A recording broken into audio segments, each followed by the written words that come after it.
y presentar.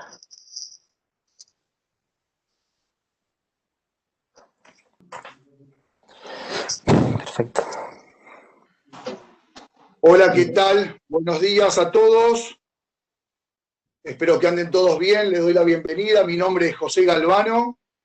Soy miembro de comisión directiva de APRESID y en estos momentos estoy liderando el proyecto APRESID Joven, un proyecto que surgió hace 3 años y ahora ya contamos con más de 300 jóvenes. La idea de APRESID es capacitar constantemente a la juventud. Creemos que es fundamental que la juventud se integre a la vida de APRESID, a la vida de la comunidad agroalimentaria.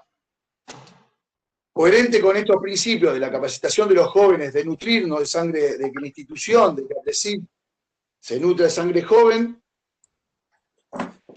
arrancamos este taller. Le damos la bienvenida a Juan Correa y a Carlos Hernández, y ahora los dejo con Matías Dortona, que va a ser el coordinador del taller. Muchísimas gracias a los disertantes por participar. Ahora Matías va a hacer una presentación, y a todos ustedes, a los jóvenes de APRESID, siempre tienen las puertas abiertas en la institución para crecer, para capacitarse, y cuenten siempre con nosotros. Muchas gracias, y ahora le doy el paso a Matías Dortona. Gracias. Bueno, gracias. Buen día a todos y gracias por sumarse a este taller de capacitación AgTech. Como dijo recién el chino, lo organizó APRESID Joven. Yo soy el gerente del proyecto. El proyecto APRESID Joven se estructura dentro del programa con el objetivo, como decía José, de enriquecer el vínculo con aquellos futuros referentes sociales que se encuentran directa o indirectamente relacionados con la comunidad agroalimentaria. Ahora, si les parece, paso a presentar a los disertantes, al ingeniero agrónomo Carlos Hernández, asesor agronómico en agricultura de precisión en el área de servicios tecnológicos aceitera general de ESA, y se encuentra abocado a temas de agricultura de precisión y análisis de datos referentes a la agricultura. El ingeniero agrónomo Juan Manuel López Correa es investigador laboratorio de inteligencia artificial DARMA en CONICET. Antes de iniciar el taller, les quisiera hacer algunos comentarios para la organización. A la derecha, al inicio, ni bien ustedes entran al inicio, van a estar muteados y con el video apagado para que no haya ningún tipo de interrupción mientras los chicos estén presentando. En la parte derecha inferior de la pantalla van a poder acceder al botón del chat para hacer preguntas que quieran hacérselo a los chicos durante la disertación. Cuando ellos terminen de disertar, vamos a tomarnos unos minutos para responder esas preguntas. Yo las voy a ir leyendo e intercambiando con los chicos. Ahora sí, los dejo con Juan y Carlos. Bienvenidos, chicos, y gracias por estar acá presentes y participar del taller. Bueno, muchas gracias, Matías, y muchas gracias a toda la gente de APRESID por hacernos esta invitación. Y bueno, y gracias a todos los que se han sumado. Y bueno, nos ha sorprendido la cantidad de gente que se ha inscrito, así que estamos muy contentos y muchas gracias por querer participar. Bueno. Muchas gracias, Matías, gracias, Chino, y gracias a todos los organizadores de estos talleres. Bueno, les cuento un poquito sobre la organización de los 4 talleres que vamos a dictar y cuál es el contenido de cada uno de ellos. En primer lugar, el objetivo principal que cuando empezamos a organizar esto es darles una motivación a toda la gente relacionada, a todos los jóvenes, principalmente el grupo APRESID Joven y demás, para poderse empezar a involucrar en los temas de agricultura de precisión y principalmente en la programación aplicada a la agricultura.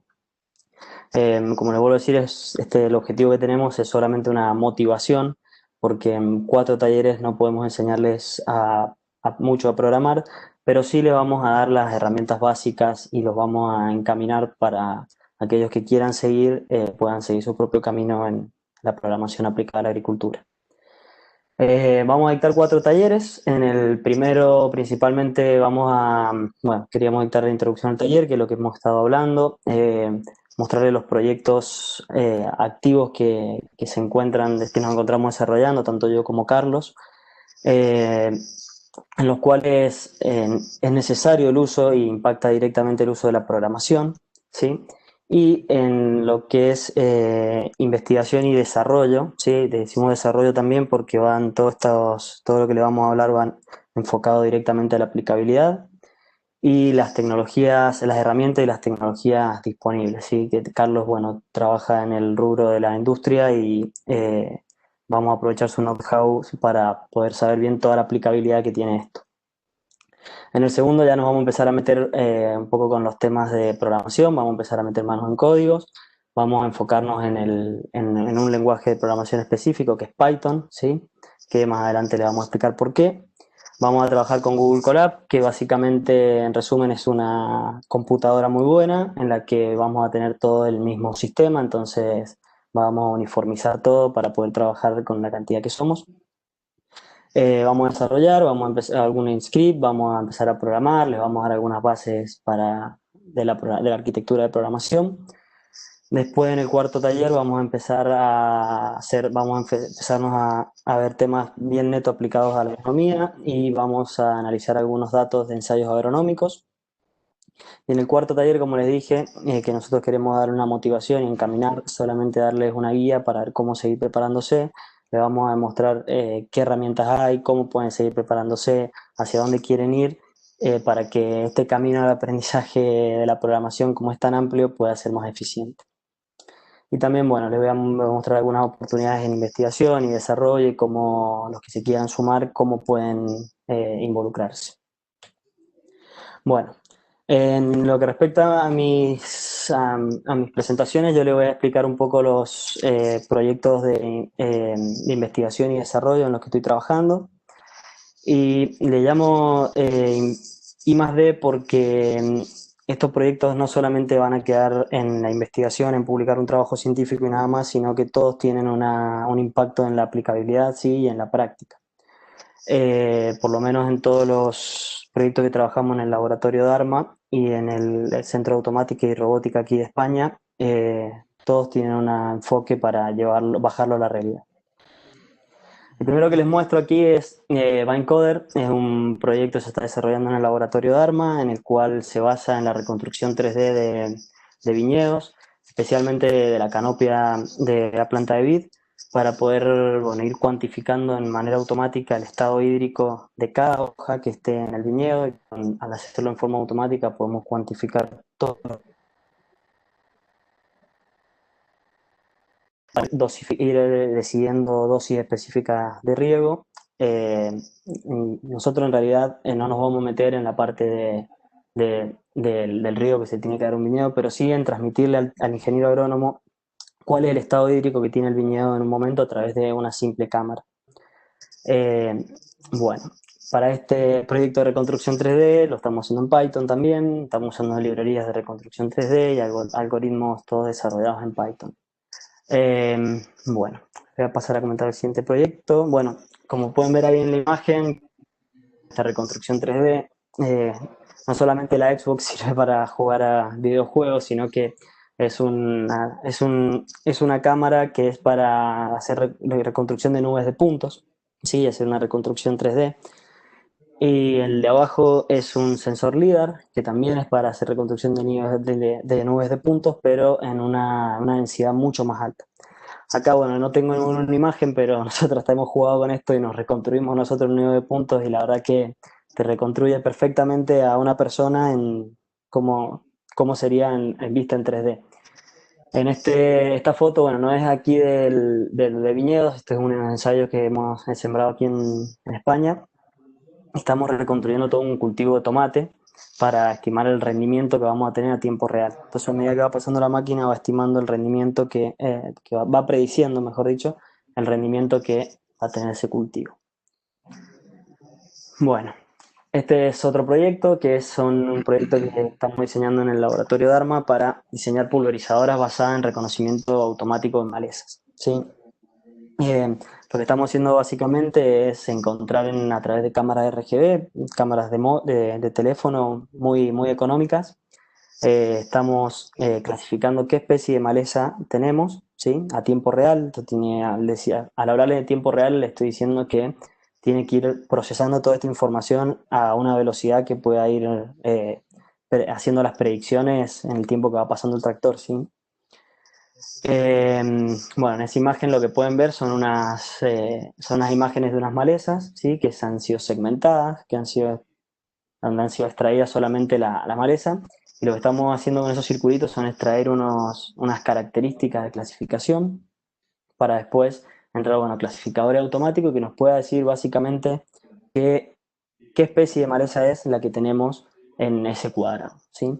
Entonces, bueno, poder de esa forma hacer aplicaciones específicas, ¿sí? Primero que nada, seleccionando si hay maleza o no hay maleza en ese cuadrado que estamos viendo y así reducir el uso de herbicidas donde no tenemos que aplicar ningún tipo de herbicidas. Y al detectar qué especie de maleza es, podemos elegir el herbicida específico y también poder hacer no subdosificar o sobredosificar, como generalmente hacemos con todas las malezas que se encuentran en el campo. Elegimos una dosis que uniformice todo el tratamiento. Bueno, este es un aspersor, ¿sí? Una válvula de pulverización en la cual se le manda la señal que cuándo tiene que aplicar y qué tipo de herbicida tiene que aplicar. Ahí se le va a poner diferentes picos en cada uno. Vamos a trabajar con 3 tipos de herbicidas. Pero bueno, era solo para mostrarle cómo es que le mandamos la señal y todo. Este es el prototipo que estamos desarrollando, donde van a ir colocados todos estos sensores. Y adelante por ahora lo estamos tirando con un cuatriciclo, pero esto va a ir, bueno, montado en un tractor. Bueno, aquí en España solamente si tenías alguna duda con respecto a si clasificar la especie de maleza a tiempo real tiene impacto o no agronómico, eh, aquí en el Centro de Automática y Robótica del CSIC, que es el Centro de Investigación Español, como CONICET de Argentina, John Deere está desarrollando una máquina para detectar malezas e ir aplicando a tiempo real herbicidas, ¿sí? Ahí si quieren después de darle una mirada, un proyecto muy lindo, muy interesante, están sumadas algunas universidades de Alemania, una universidad de Estados Unidos y John Deere, que es el que está poniendo la plata para desarrollar esta máquina. Ahí tienen el código QR si quieren escanearlo o ver el link. Bueno, es un proyecto muy interesante, la verdad. Básicamente lo que estamos haciendo aquí, yo estoy encargado del entrenamiento de unas redes neuronales, ¿sí? Que lo que hacen básicamente es ir detectando, hacen un sistema primero que nada, hacer una extracción de características de las imágenes, para después hacer una detección, ¿sí? De la imagen dónde hay plantas, ¿sí? Y luego a esas detecciones las clasifica, ¿sí? Son redes bastante complejas de programar, ¿sí? Pero no de entrenarlas. Es decir, que yo siendo ingeniero agrónomo las he podido entrenar, he tenido que, bueno, dedicarle tiempo y estudiarlas, pero no es algo que está lejos nuestro. Sí, para poder armarlas es algo complejo, pero para nosotros poder entrenarlas y todo no está muy fuera de nuestro alcance. Entonces, básicamente lo que hace ir reconociendo, en criollo voy a decir, contarle, lo que va haciendo es ir reconociendo dónde hay plantas, ¿sí? Y dentro de esas plantas te las dibuja en un cuadradito y en ese cuadradito después entra una red de clasificación donde te va diciendo qué especie es. Entonces nosotros podemos ir teniendo información en todo el sector del lote a medida que va pasando la máquina, a ver cuál es el cultivo, qué especies tenemos, dónde tenemos que aplicar, y en base a eso entra nuestro criterio como agrónomos a hacer tratamientos específicos.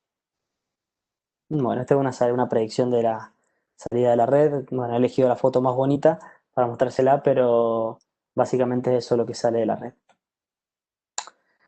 Bueno, después les quería mostrar un videito, ¿sí? Esto ya no se basa en inteligencia artificial, pero sí eh, tiene, tiene el uso de programación y de visión computacional para poder desarrollarlo. Primero que nada se los muestro y después se los cuento para ver qué observan ahí en el video. Lo he puesto en cámara lenta.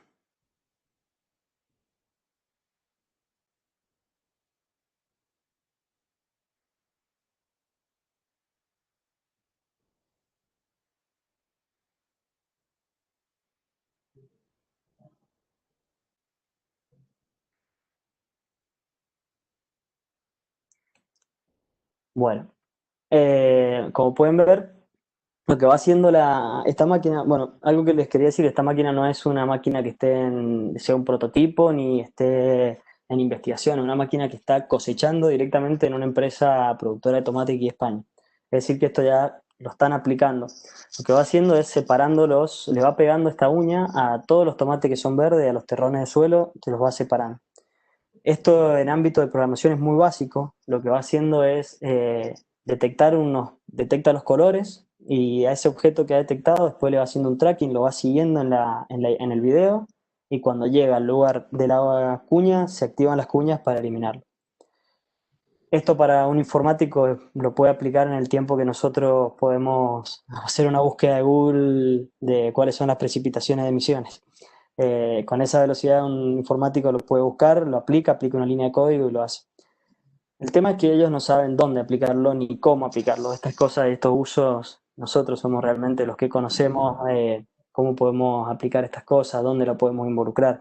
Entonces, yo creo que, bueno, ya que les ha llamado la atención venirse a hacer un taller de esto es porque les, les interesa meterse en otras disciplinas y creo que bueno, las interdisciplinas son muy, muy importantes porque es lo que le damos la innovación a cualquier área, ¿no es cierto?, de lo que estemos trabajando.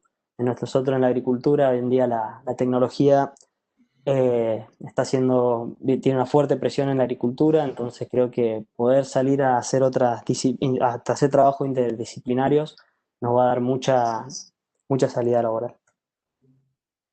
Bueno, yo era un poquito de esto, era un resumen solamente de los dos proyectos que teníamos, así que nada, espero que les hayan gustado y ahora le paso la palabra a Carlos para que él les siga contando que tiene muchas cosas interesantes también por contarles. Bueno, muchas gracias, Juan. Ahí te voy a pedir que presiones. Bueno, Un poco lo que yo les iba a contar es acerca de distintas partes en las que hemos estado trabajando para poder ir hacia un modelo también de predicción de variables biofísicas del cultivo, pueden ser rendimiento, características en sí de las áreas foliares del mismo cultivo. Y todo esto arranca con ciertas partes básicas en donde uno necesita procesar esos datos para después ir hacia los modelos. Es casi que lo elemental y un poco en lo que yo trabajo, que es análisis de datos. Programación es un campo mucho más amplio que va desde el desarrollo web hasta programación de placas como pueden ser Arduino, Node Q, pero un poco en lo que yo trabajo es en lo que es análisis de datos utilizando Python. Y Python me permite desarrollar rutinas o desarrollar algoritmos para poder hacer limpieza de datos en un principio, de datos que no están dentro del grupo. Ahí dale clic, Juan. De donde no están dentro del conjunto normal de datos. Entonces uno puede hacer limpieza de outliers, que son estos tipos de datos que no se adecuan al conjunto que debería de ser, y de esta forma uno puede limpiar. Pero después, bueno, hay otros tipos de datos que también no deberían de ser incluidos en un modelo y que son datos erróneos, que si bien están dentro del conjunto normal de datos, son datos que muchas veces, utilizando el concepto de autocorrelación espacial, no deberían de ser incluidos, porque muchas veces ensucian, por decirlo de alguna forma, el modelo en sí mismo. Entonces, bueno, todo este tipo de herramientas me permite a mí detectar este tipo de datos que haciéndolo manualmente o en un software GIS sería algo mucho más complejo, a no ser que tengamos vinculadas estas herramientas a algún GIS, que también es posible. Y después, bueno, normalizar los datos para ir hacia la construcción de una base y que esta base sirva para el entrenamiento de un modelo. Para esto, ahí les coloqué dos de las librerías más importantes con las que yo trabajo, que son GeoPandas y Paisal. GeoPandas es una librería que utiliza Python, o sea, todos los lenguajes en general, uno debe de aprender una sintaxis, la sintaxis del lenguaje, Y después tiene paquetes donde ya tienen funciones que ya han sido desarrolladas por grupos de reconocimiento a nivel mundial o por alguna empresa en sí mismo, y esto es cargado a ciertas plataformas como puede ser GitHub o Bitbucket, y uno después a partir de ahí puede tomar ese código y reutilizarlo. Esto es lo que hace que uno no tenga que estar constantemente desarrollando la rueda y pueda aprender y construir sobre el trabajo que ya se ha hecho antes. Entonces, todo esto a mí me ayuda a ser mucho más eficiente, más rápido, y puede automatizar tareas de una forma mucho más sencilla. Pasa por favor, Juan.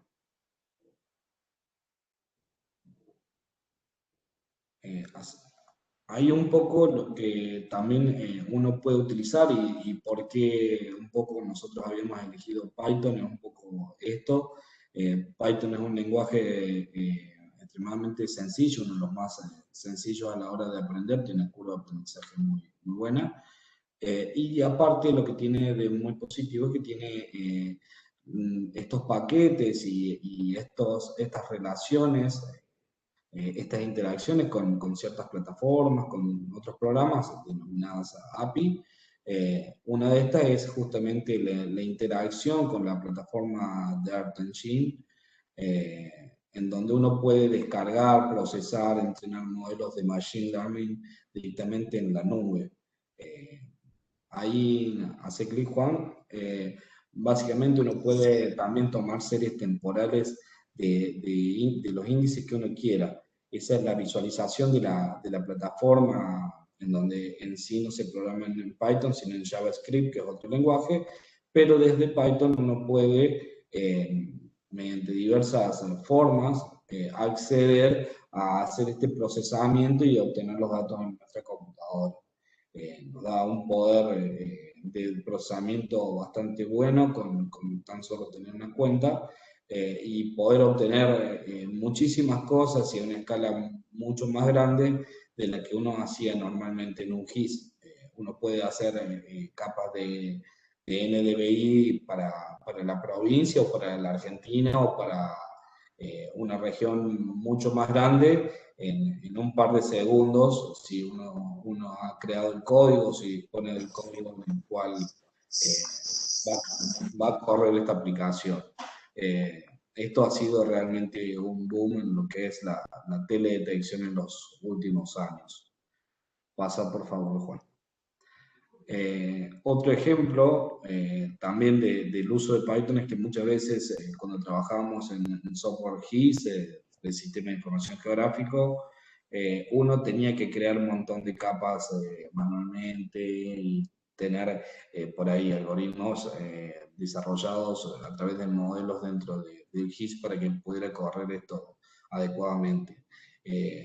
Últimamente se han desarrollado muchas herramientas muy completas para hacer esto. Una de estas es Webbox Tools, que es una aplicación que tiene justamente un paquete también para Python, si bien tiene una interfaz también propia y se puede descargar, también es gratuito.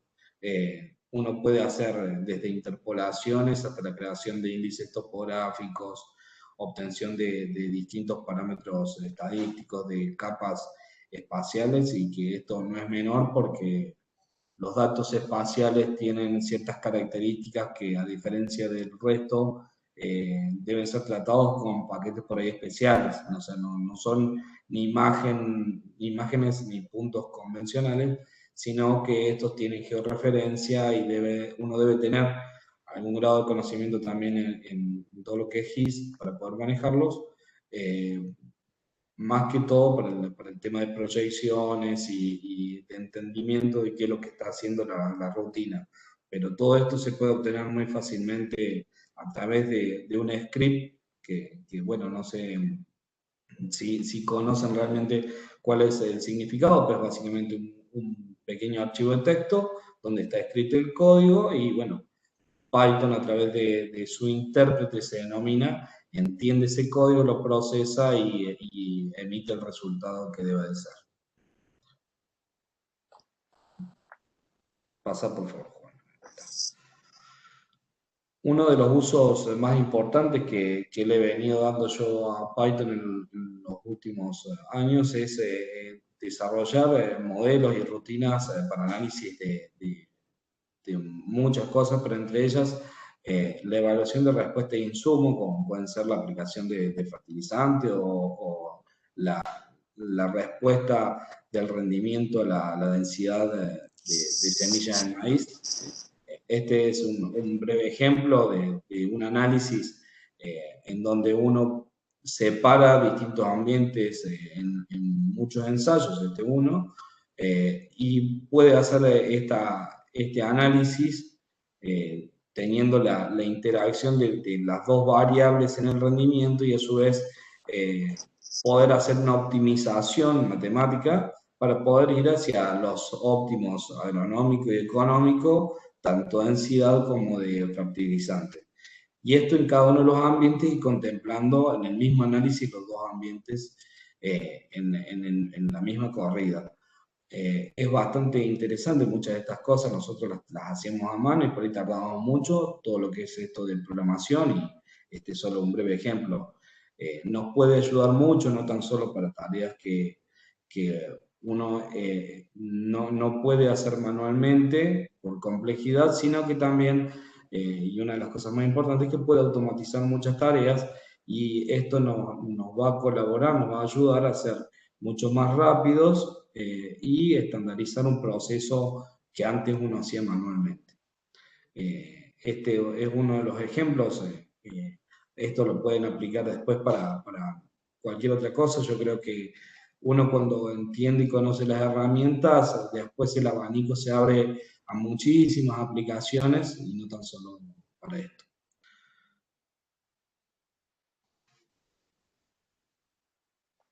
Bueno, les voy a empezar a hablar un poco de los lenguajes de programación, ¿sí? Y les voy a explicar también por qué elegimos a Python. Bueno, no vamos a poder, que no me van a poder responder, pero yo les quería preguntar a ustedes si alguna vez habían escuchado hablar sobre algún lenguaje de programación. Así que si alguien quiere escribir en el chat, si conocen algunos, lo pueden escribir. Pero bueno, no vamos a poder tener esta interacción ahora por la cantidad que somos. Pero les quería mostrar algunos, ¿sí? Y hablarles. Con respecto a los lenguajes de programación que tenemos disponibles, son muy enfocados con respecto a la tarea que queremos hacer o a qué lo queremos aplicar, ¿sí?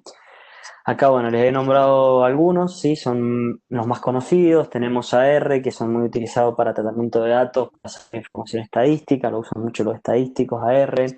Tenemos a MATLAB, ¿sí? Que muy enfocado para la visualización de grandes volúmenes de datos. Tenemos a Julia, SQL, Java, ¿sí?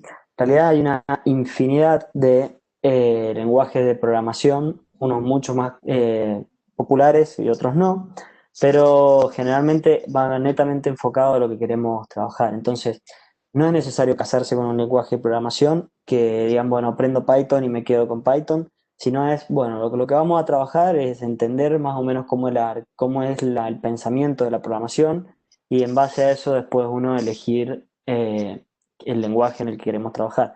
Yo, por ejemplo, me he tenido que cambiar 3 veces de lenguaje de programación, algunas cosas lo hago en uno, otro en otro, pero una vez que vos sabes programar en uno y entendiste todo el workflow de trabajo de programación, es muy fácil cambiarse uno a otro.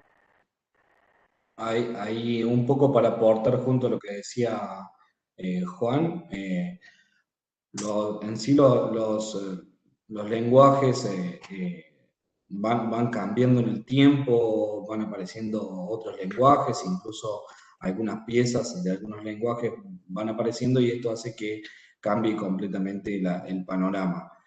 Yo, por ejemplo, comencé en su momento con Visual Basic 6 y con lenguaje de Bash, de consola, hace ya unos cuantos años cuando era chico, y después fui cambiando a un lenguaje en donde tuviera material y fuera un lenguaje que tuviera una comunidad de uso bastante amplia. Y bueno, en su momento había elegido Python, cuando todavía no era el boom del data science y todo lo referente al procesamiento de datos con Python. Y bueno, tuve la suerte con el tiempo, Python creció y hoy es uno de los lenguajes más utilizados en el mundo. Hay una cosa también muy importante, es que muchas veces uno va a encontrar que se requieren ciertas características de alguien que desarrolle, que sepa un determinado framework. Un framework es un conjunto, un paquete que ya trae funciones precargadas para hacer ciertas cosas y que ya están desarrollados y ya tiene una estructura y la gente ya lo empezó a adoptar en ciertas características como pueden ser el desarrollo web, tanto React como Node.js usan JavaScript como lenguaje de base, pero que después cambian ciertas cosas dentro de estos paquetes o tienen una cierta estructura que difieren en sí del resto. Para desarrollo, por ejemplo, web en Python, tanto Django como Flask o Pyramid son paquetes que uno ya aprende a usar y bueno, eso es lo que me ayuda a mí a construir aplicaciones de una manera mucho más fácil, más estructurada y que otras personas ya lo puedan entender. Por eso muchas veces cuando le estábamos comentando en sí qué lenguaje para elegir, va a depender mucho de qué es lo que uno quiera hacer. Probablemente si uno quiere hacer análisis de datos, deba aprender R, Julia o Python. O si quiera trabajar en base de datos, debería aprender SQL o si quiere trabajar en desarrollo web, JavaScript, HTML o Python, dependiendo si trabaja en la parte visual o en la parte de procesamiento de la aplicación web, le va a ser de utilidad. Claro, exactamente. Y como dice Carlos, lo de las librerías también, que a veces aprendiendo a usar una librería no necesitas aprender a programar mucho. Solamente aprendiendo bien a usar la librería, cómo llamar a esta función, cómo llamar a esta función y cómo llamar a aquella función, te ahorra un montón de trabajo, tanto de tener que aprender a cuando lo aplicas directamente. Entonces, bueno, y yo creo que Python es es uno de los lenguajes donde más librerías hay desarrolladas, entonces podemos directamente aplicar el uso de estas librerías y no tenernos que meter en conocimientos profundos de programación. Sí, o no volver a reinventar algo que ya fue hecho, digamos. O sea, esto ya fue testeado, ya lo hizo gente que entiende profundamente de ingeniería de software, entonces, tanto en librerías de amplio uso, como pueden ser NumPy o SciPy, que son librerías de procesamiento numérico dentro de Python, tienen formas mucho más eficientes de trabajar y que muchas veces si una persona que tiene conocimientos más básicos de programación o que solo tiene conocimiento del lenguaje, si lo hace probablemente sea ineficiente el algoritmo y se tarde más tiempo, consuma mucho más recursos o no den los resultados que uno quisiera. Exacto. Bueno, no sé, Carlos, ¿quería explicar vos lo de Python o se lo explico ya? Lo hacemos parte y parte. Bueno. Hay un poco como les explicábamos con Manuel, por qué elegimos Python. Bueno, yo creo que lo principal y para lo que es el objetivo de estos talleres, lo consideramos porque tiene una sintaxis muy, muy sencilla. Si bien ha ido mutando un poco de acuerdo a las versiones y que han cambiado algunas cosas un poco, sigue siendo todavía uno de los lenguajes más fáciles para aprender. Esto es reconocido a nivel mundial, es una de las principales características que tiene Python. Otras porque es gratuito, nosotros acá le ponemos que es gratuito para que nos entiendan, pero hay todo un mundo de licencias que está en el medio, que son licencias de open source o de open free, licencias GPL y un montón de cosas en donde nos dan especificaciones para que nosotros podamos usar, modificar, vender, publicar, etcétera, el código, software que desarrollemos o que estemos tomando de alguna otra fuente. Todo esto es muy importante porque, bueno, tiene una gran comunidad que seguramente todos los que estamos trabajando un poco en esto nos hemos nutrido de esa comunidad, y por ahí, a diferencia de lo que se pensaría en otras áreas, hay plataformas completas justamente a interaccionar y a preguntar muchas veces por cosas que suceden cuando estamos trabajando y que no entendemos por qué pasaron, y que incluso nos puede responder la misma gente que ha desarrollado el lenguaje.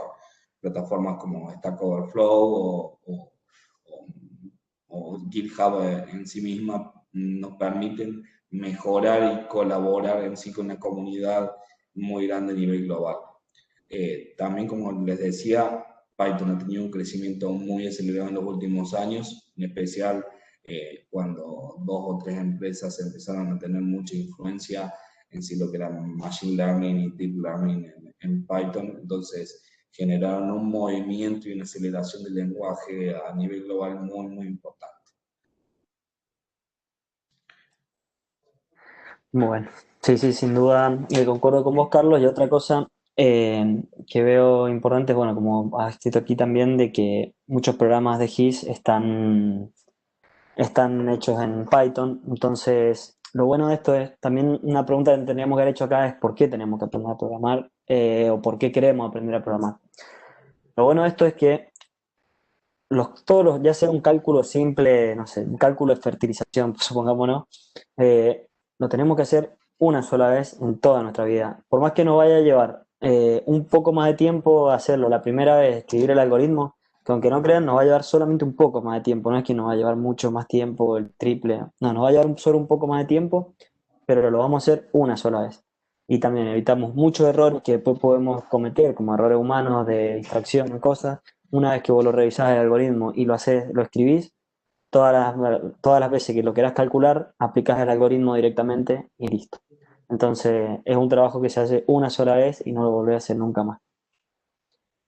Bueno, Sí, o por ahí también lo que uno puede hacer es tomar ese modelo que en un principio desarrolló y después con el tiempo, a medida que uno va aprendiendo cada vez más, ir modificando esto, e ir haciéndolo más complejo y obtener cosas más complejas que antes no podía.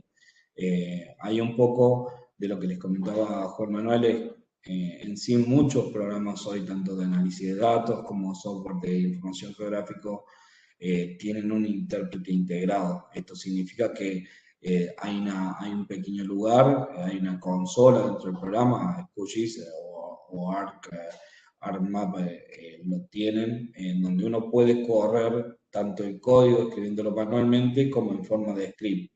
Ese es por ahí un punto también, y que bueno, que todo esto, y que un poco respondiendo a la pregunta de Juan Manuel, y de lo que yo pienso personalmente sobre esto, es que uno debe aprender a programar básicamente para 2 grandes cosas.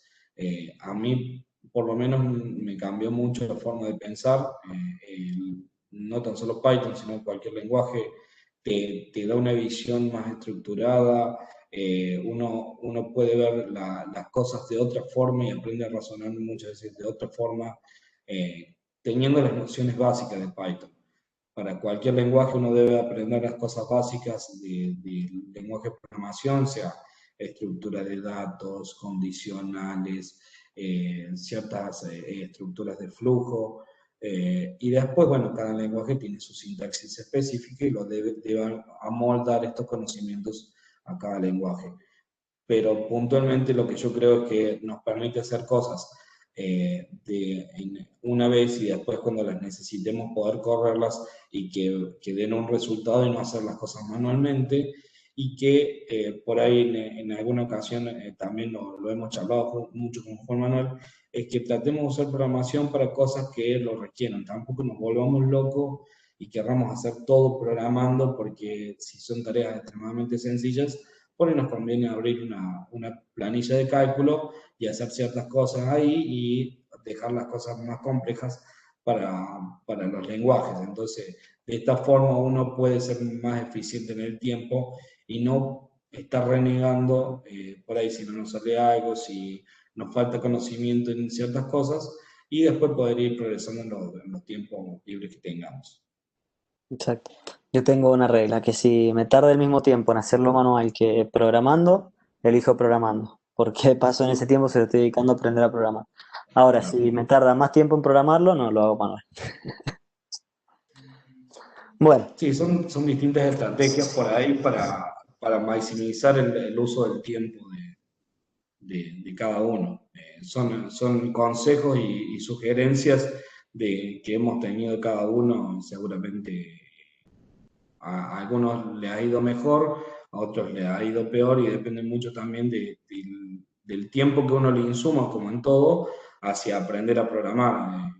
Esto no, tampoco es que uno abre un editor y le salen los códigos muy fácilmente. Nosotros llevamos un par de años en esto, y que todavía algunas cosas nos cuestan, propias también de que esto no es complementario a nuestra actividad, y que obviamente no somos desarrolladores profesionales y tampoco lo queremos ser. Para eso hay gente que estudia esto y tiene una formación mucho más sólida en ingeniería de software que un agrónomo que entiende procesos agronómicos, pero quiere usar estas herramientas para mejorar su trabajo.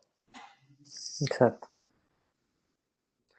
Bueno, eh, bueno, ya no los vamos a dejar de aburrir con esto y vamos derecho a lo que hemos venido a los talleres.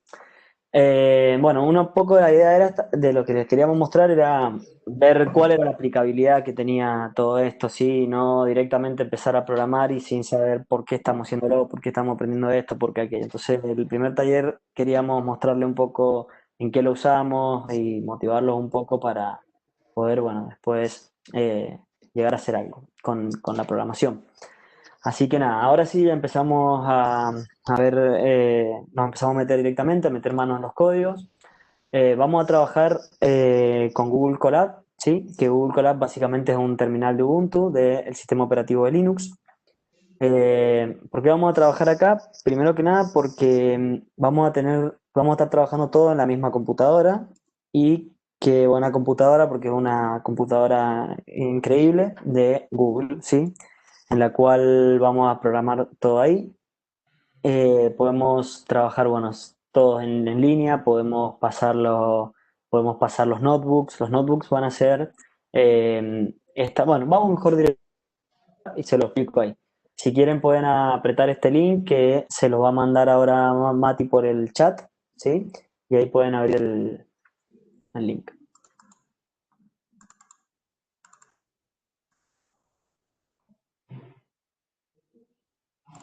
Un ratito para que todos lo puedan abrir. Tienen todo acceso, ¿no? Creo que sí.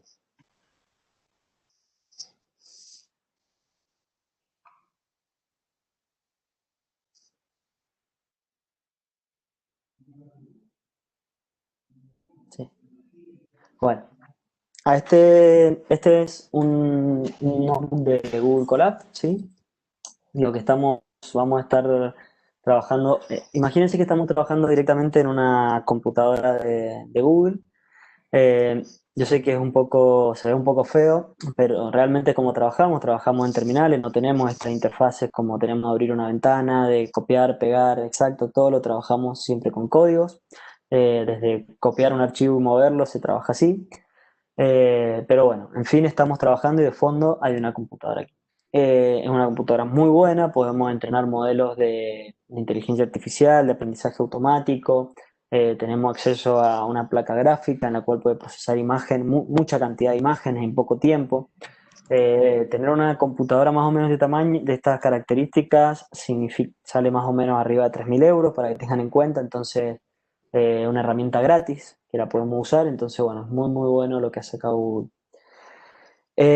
Bueno, yo le voy a explicar un poco algunas cosas básicas a que lo entendamos. De celdas, ¿sí?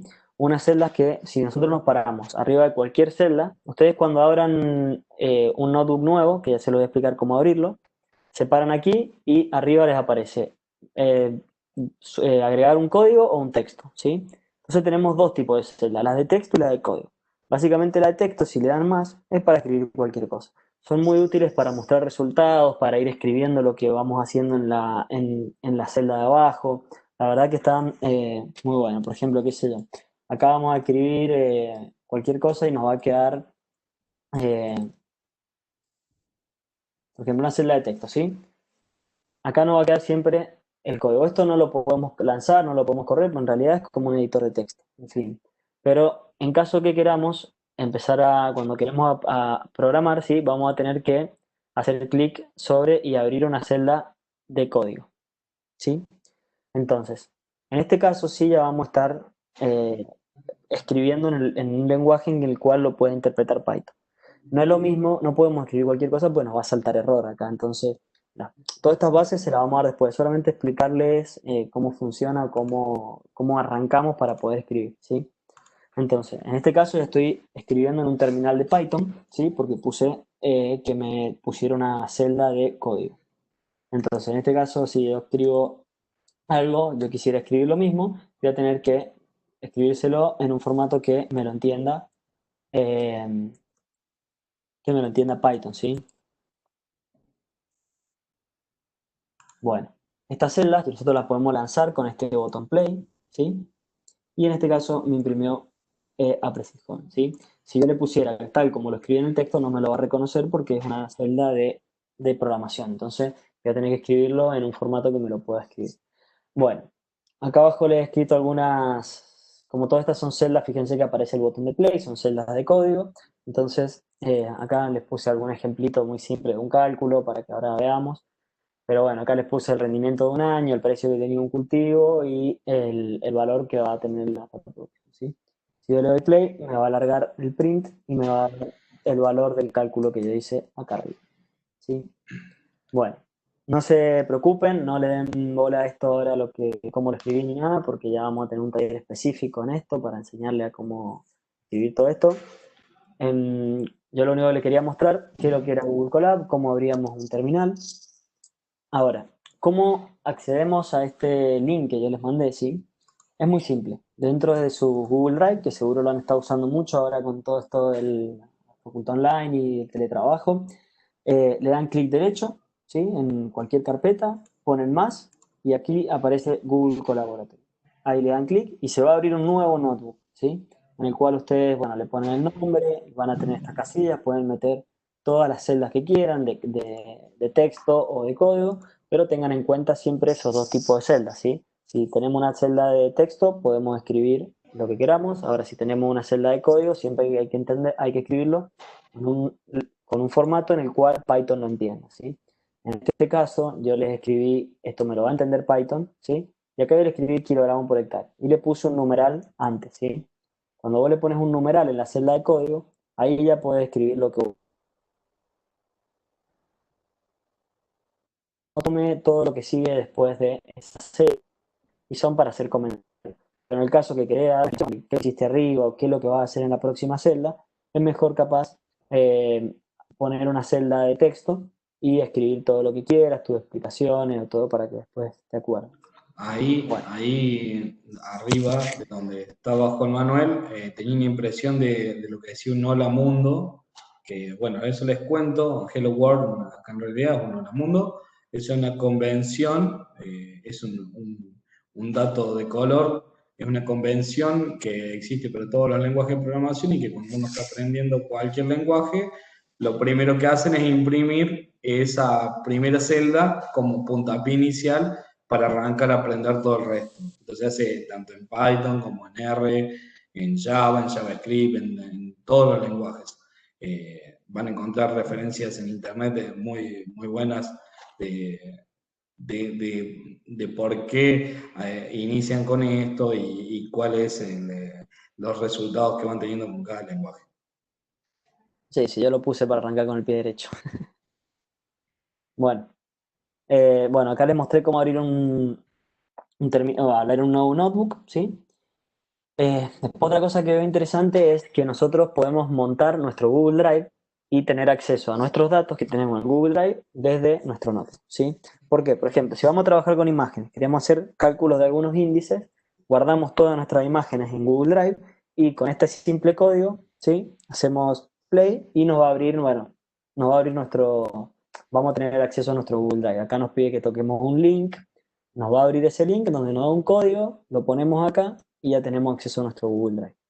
A ver, yo podría estar hablándole una hora de cómo usar Google Colab, porque tiene un montón de herramientas, pero sinceramente es muy simple, ¿sí? El uso de la plataforma, no de programar, pero lo que tiene de bueno esto que en informática estamos bombardeados por información, con solamente una búsqueda en Google vas a tener en cualquier lengua que te expliquen lo que quieran y de la forma que vos quieras, hasta con el ejemplo que vos querés.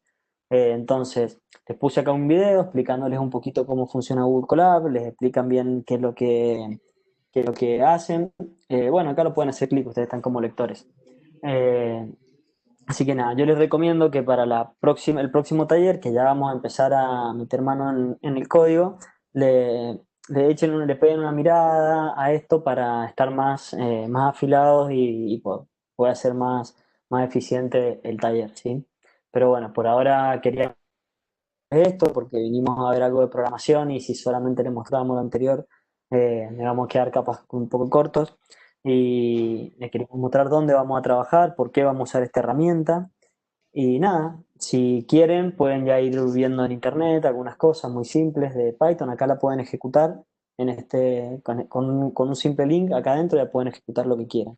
Así que nada, espero que bueno, les haya gustado lo que les hemos presentado y nada, estamos dispuestos a cualquier duda que tengan, tanto ahora como offline. Así que bueno, les agradecemos todo por escucharnos, esperamos no haberlos aburrido. Voy a dejar de Bueno, programar por si quieren hacer alguna pregunta. Voy a dejar de compartir por si quieren hacer alguna pregunta en el chat. gracias Juan y Carlos. Me están llegando unas preguntas durante la disertación de ustedes, así que se las voy a compartir y como dije al principio, en la parte derecha inferior de la pantalla pueden acceder al chat. Es un icono con un loguito del chat, así que ábranlo y las preguntas por ahí. Vamos con la primera entonces. Para alguien que se está iniciando en esto, Raspberry Pi pudiera ser una buena opción.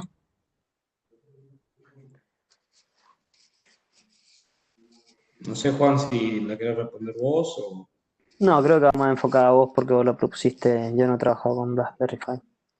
Mirá, yo con Raspberry Pi no he tenido la oportunidad de trabajar. Para el resto, Raspberry Pi es una placa que vendría a ser una especie de mini computadora muy, muy pequeña y bastante barata para lo que puede ofrecer. En las últimas versiones uno puede cargar un sistema operativo Linux de las distros, de las distribuciones más chicas y poder correrlo ahí. Pero bueno, es una plataforma que es de las plataformas a nivel de placas para programar muy buena, es de las más completas. Como te digo, yo no he trabajado con Raspberry Pi, pero por lo que he leído y lo que se puede hacer es muy, muy bueno. Yo sí he trabajado con las placas de Nodem MCU y Arduino, que bueno, utilizan otro lenguaje. En Nodem MCU se puede instalar Python, en realidad es una especie de intérprete más chico que se denomina MicroPython dentro de esta placa, pero bueno, son algunas cosas un poco más básicas de lo que se puede hacer en Raspberry Pi. Raspberry Pi permite hacer muchísimas cosas, incluso tiene conectores desde USB, tiene conexiones en las últimas versiones a Wi-Fi, a Bluetooth, incluso monitores. Por eso, vende a ser una especie de CPU chiquitita donde uno puede cargarlo en un sistema operativo y correr los programas ahí. Es para mí muy bueno y de lo mejor. Yo creo que hoy no está tan accesible en precio para un estudiante, para algún joven, pero que sigue siendo una opción muy, muy buena. Sí, esa por lo menos es la respuesta que le puedo dar. Gracias, Carlos. Aprovecho, hay otra pregunta para vos.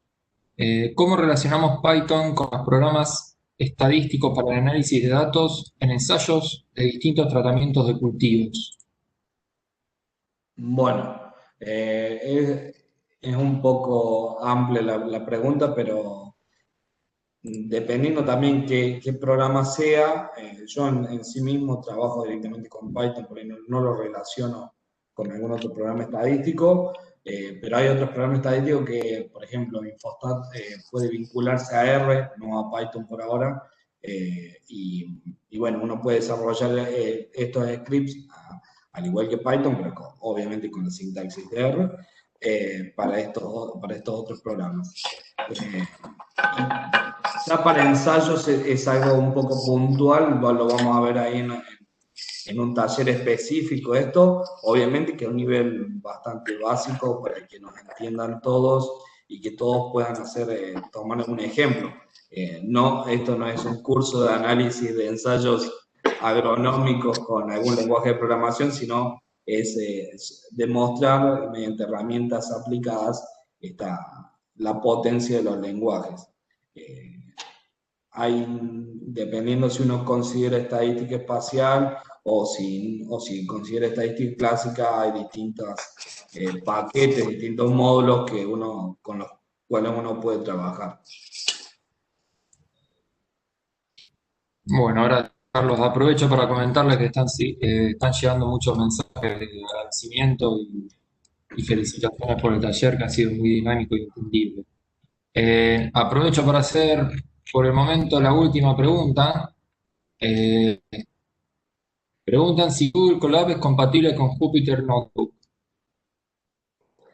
Sí, sí, sí. En realidad Google Colab es un terminal de Jupyter eh, que, que puede conectarlo.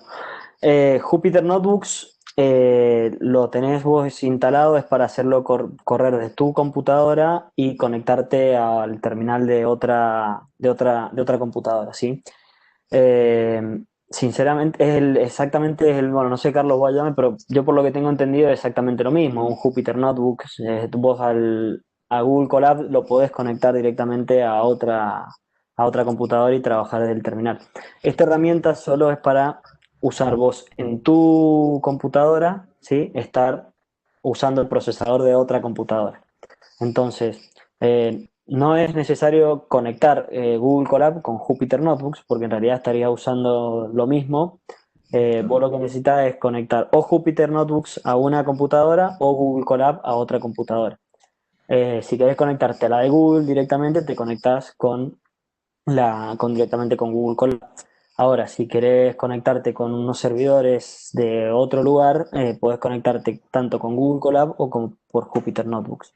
Pero no sé si entienden, en realidad es la misma herramienta para conectarte a otro lado. Con Jupyter Notebooks yo nunca me he conectado a la computadora de Google porque directamente me...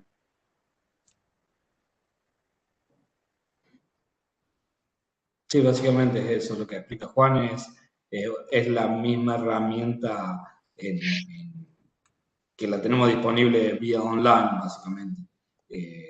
Jupyter Notebooks también tiene una interfaz muy parecida para el que no la conoce, y bueno, después hay otra herramienta que tomó la misma base, es como que evolucionó, que se llama Jupyter Lab, que te permite hacer algunas otras cosas y tiene por ahí una interfaz un poco diferente, pero es básicamente una plataforma que puede correr en nuestra computadora o en la nube, y uno puede correr código ahí y hacerlo por segmentos, a diferencia de que si uno lo escribiera en un script que lo va a hacer todo junto, básicamente.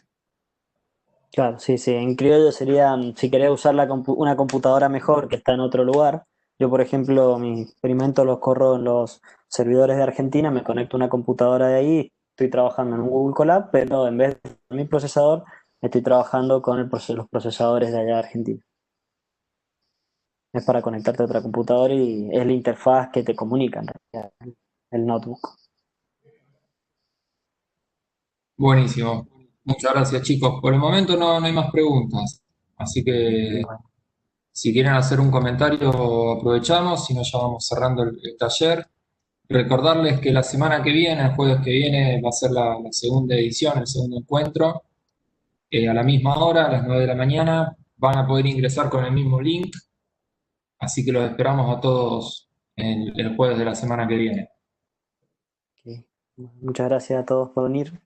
Gracias, bueno, muchas gracias Carlos por su tiempo y la buena predisposición. Muy, muy entendible y muy, muy práctico todo lo que expusieron hoy. Gracias, gracias. Hasta luego. Hasta luego. Chao, chao. Chao, hasta luego.